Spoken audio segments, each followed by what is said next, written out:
Hello everyone, welcome to Narayan classes. आज इस video में हम सिंप्लीफिकेशन सरलीकरण यानी कोष्टक के नियम के बारे में सिखाने वाले हैं। तो इस वीडियो को लास्ट तक ज़रूर देखिए। सबसे पहले हम कोष्टक की पहचान देख लेते हैं कि किस कोष्टक को किस तरह हम पहचानेंगे। देखिए, अगर ये एकदम सीधी सरल रेखा हो तो इसको हम रेखा कोष्टक बोलते हैं।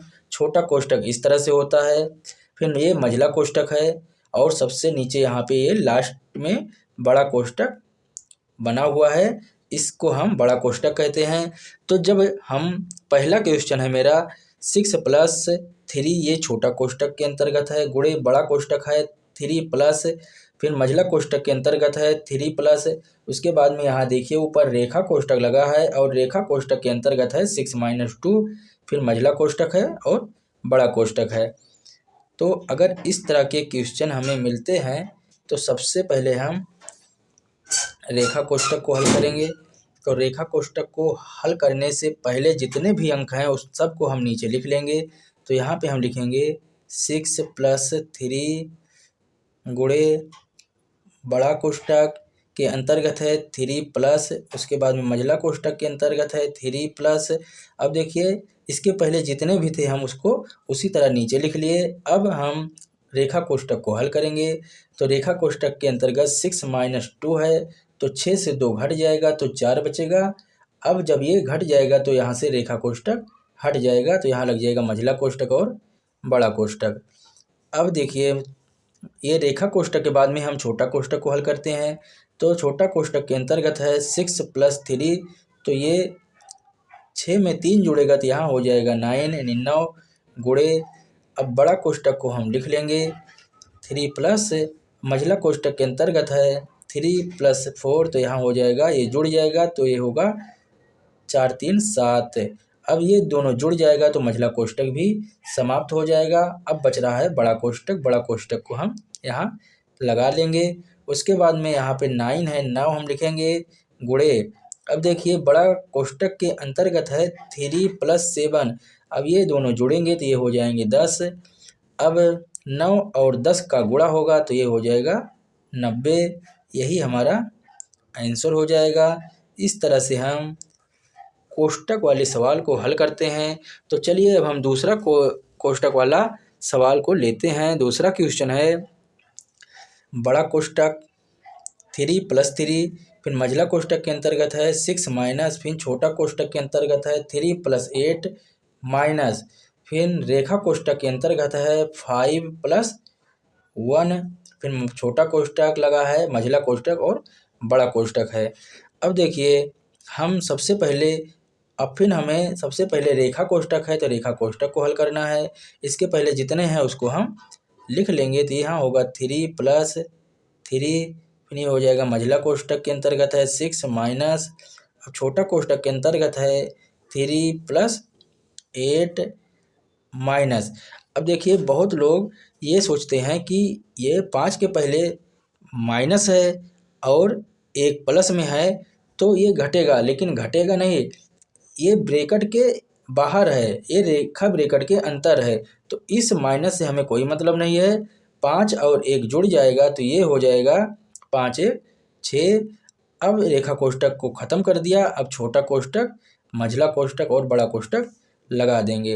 अब इसके बाद में हम रेखा कोष्टक के बाद में छोटा कोष्टक हल करते हैं। तो अब हम फिर इसको बड़ा कोष्टक के अंतर्गत 3+3 है, इसको लिखेंगे। फिर मझला कोष्टक के अंतर्गत में है 6-, फिर छोटा कोष्टक के अंतर्गत में है देखिए 3+8 है -6 है। अगर हम सबसे पहले भाग को हल करते हैं, उसके बाद में गुणा को हल करते हैं, फिर हम जोड़ते हैं, फिर घटाते हैं, तो इसमें गुणा और भाग नहीं है, जोड़ है। तो सबसे पहले हम जोड़ेंगे तो 8 और 3 जुड़ेगा तो ये हो जाएगा 11।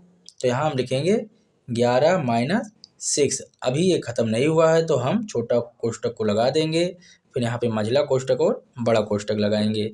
अब हम अभी ये ख़त्म नहीं हुआ है तो हम फिर इसको उतार लेंगे। 3+3 मझला कोष्टक के अंतर्गत है 6-, अब देखिए 11 - 6 है तो अब घट जाएगा, 11 से 6 घटेगा तो यहाँ बचेगा 5। अब ये घट गया तो अब छोटा कोष्टक हट जाएगा। अब यहाँ पे लगेगा मझला कोष्ठक और बड़ा कोष्ठक।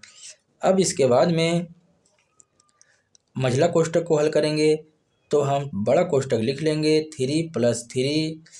अब देखिए मझला कोष्ठक के अंतर्गत में है 6 - 5, तो 6 से 5 घटेगा तो बच जाएगा 1, और जब ये घट जाएगा तो मझला कोष्ठक हट जाएगा। तो यहाँ पे लिखेंगे 1, और देखिए ये 3 यहाँ पे लिखे हैं और मझला ब्रैकेट और 3 के बीच में कोई निशान नहीं है, तो यहाँ पे हम गुणा का निशान लगाएंगे। अब बड़ा कोष्ठक को लगा देंगे।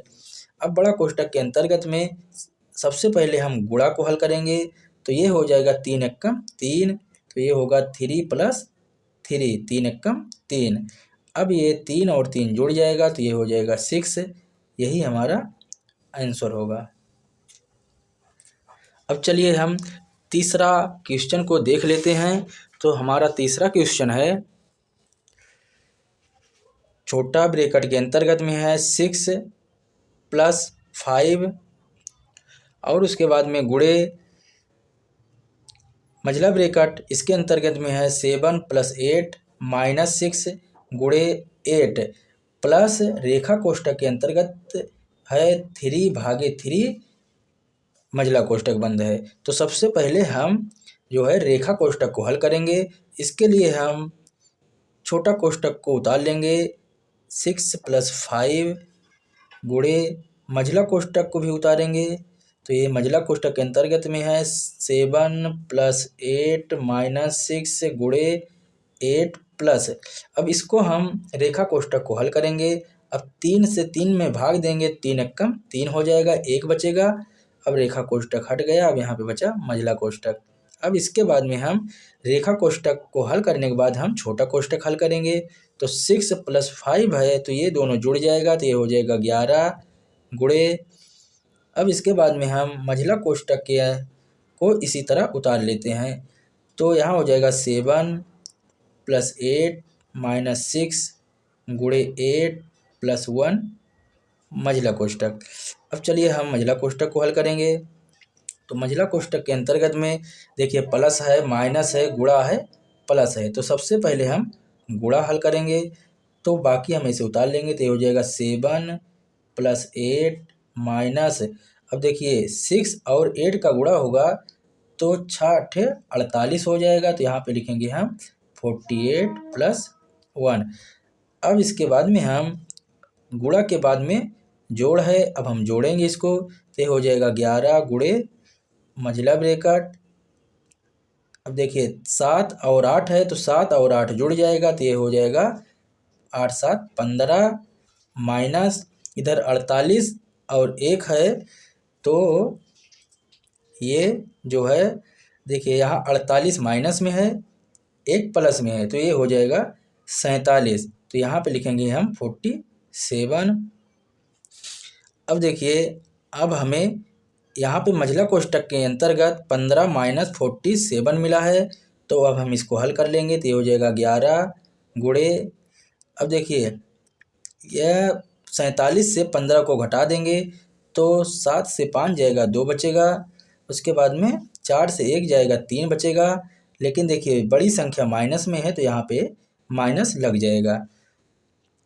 अब जो है अब 11 गुणे -32 है। अब इसका जब गुणा हो जाएगा तो ये हो जाएगा 11 दूना 22 और 11 तिहाई 33, 33 दू 35।